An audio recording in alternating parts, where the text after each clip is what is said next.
Hey everyone, it's Alyssa and this is Always Cinema Chic, the place that encourages you to go out, get dressed up, and watch a movie. So today I am reviewing Darkest Hour, and that stars Gary Oldman, Kristin Scott Thomas, Lily James, and Ben Mendelsohn, and it is directed by Joe Wright.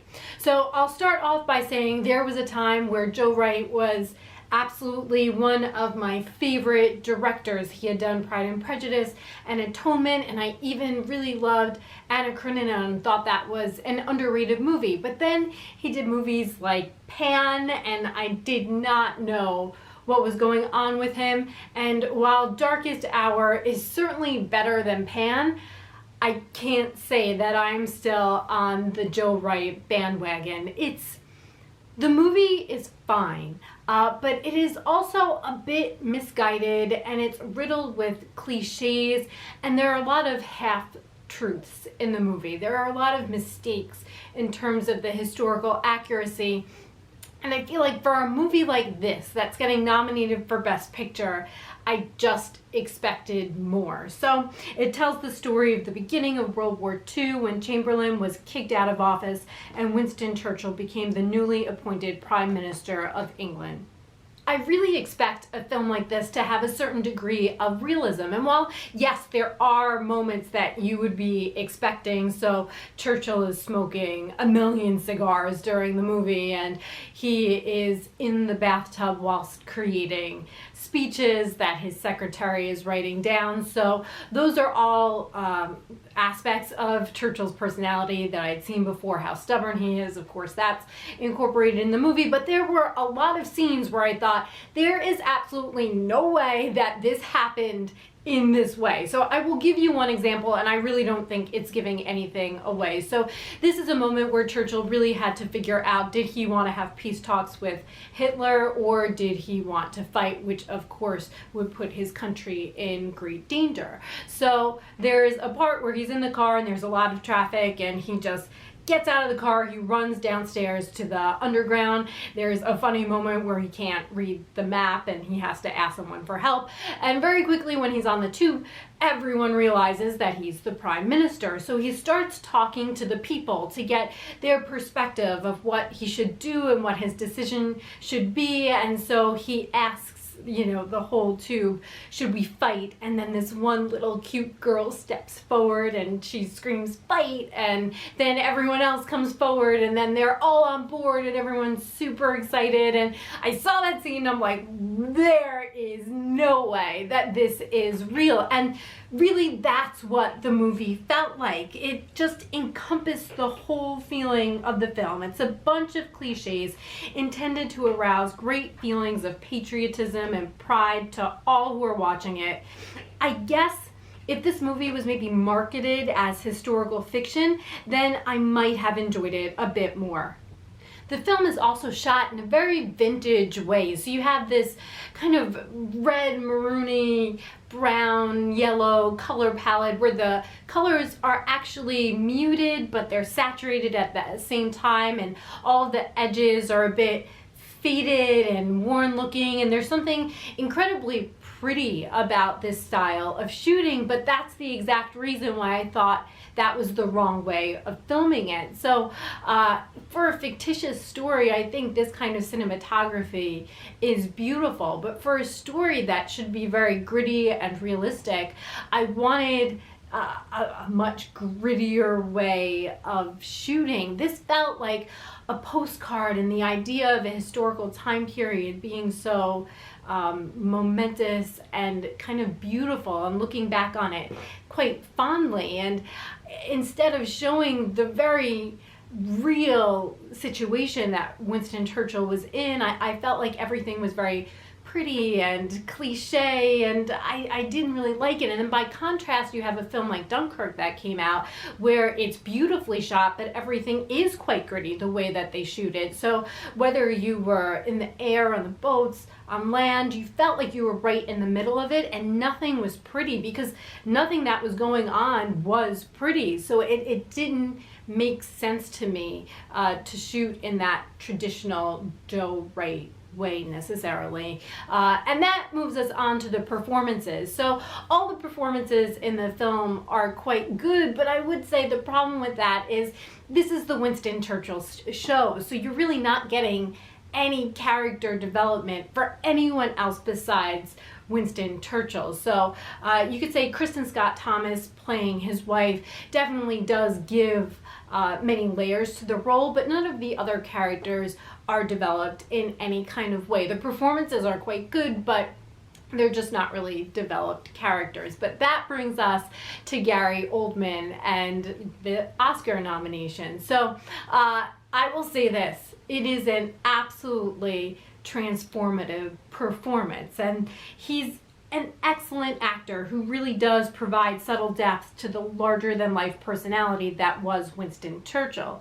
I also really appreciated the fact that he did show some vulnerability to the character when others were not looking. Because who we are in public is not often the same person that we are in private. So I really did appreciate that this vision of Churchill showed that he did have vulnerability. He was uncertain, because everything that we see of him is, with such certainty and stubbornness.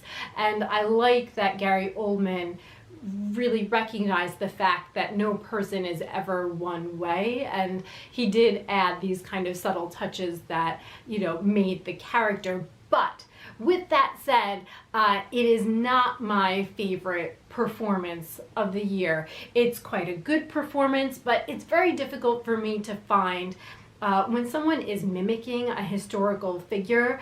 It's very difficult for me to say that's the best performance of the year, because yes, you still have to create a character, but you're really trying to become someone else, and you're trying to become someone else that we all have an image of. And so there's a certain expectation, but also when people reach that expectation, they kind of go crazy. But for me, and this is very much a personal thing, I am always much more impressed when an actor is able to take a character who's not based on a real person and take the words from a script and turn it into someone quite real. That impresses me more, to be able to create something from nothing. And here he does an excellent job of creating the character, but it still is a historical figure, and I don't think this is the best performance of the year. However, I completely understand why he got the nomination. I also always think, when they have all of this makeup on them,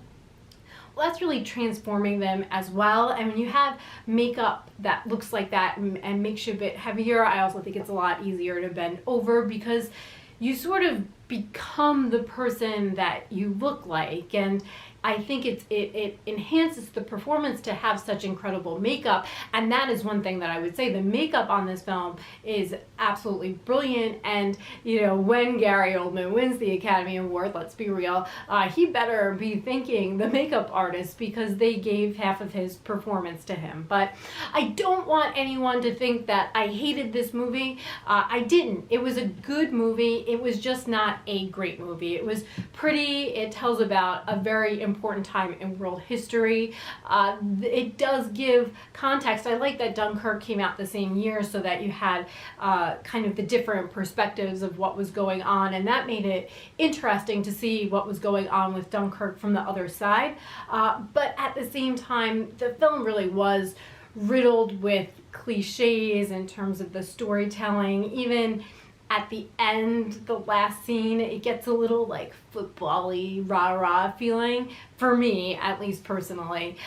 So there was enough in it where I thought, this is certainly, for me, the weakest contender for the Academy Awards for Best Picture. I have seen almost all of the films nominated for Best Picture. I still need to see The Post, which I absolutely will see. But out of all the movies, I would put, at this point, Darkest Hour at the bottom for the Best Picture category. And now for the grades. In terms of film and artistry, I would give Darkest Hour a B.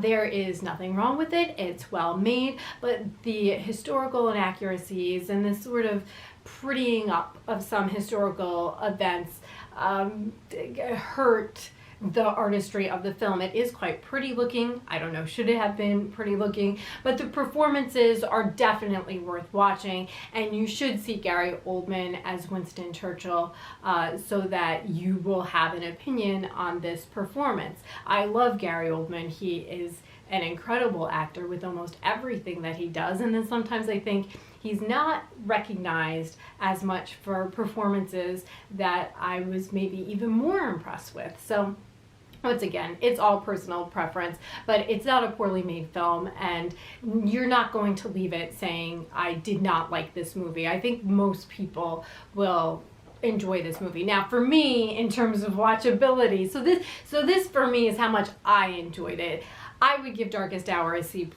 I'm not really going to watch this movie again. I can't see me ever watching this again. I didn't dislike it, but the historical inaccuracies, they don't always bother me in movies, but for this movie, it bothered me so much because they just added to a bunch of cliches, writing cliches, and I did not appreciate that at all. It angered me actually quite a bit. So I didn't necessarily enjoy it, even though this is getting such rave reviews.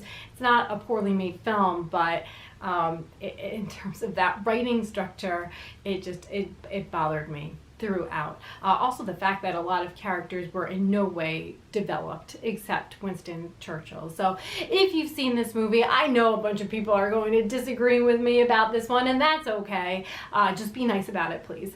But I know a lot of people are going to like it. My husband loved this movie. He thought it was excellent, and I would say we were probably disagreeing about this movie the most of any movie. So thank you guys so much for watching, and please leave a comment below if you have seen the film.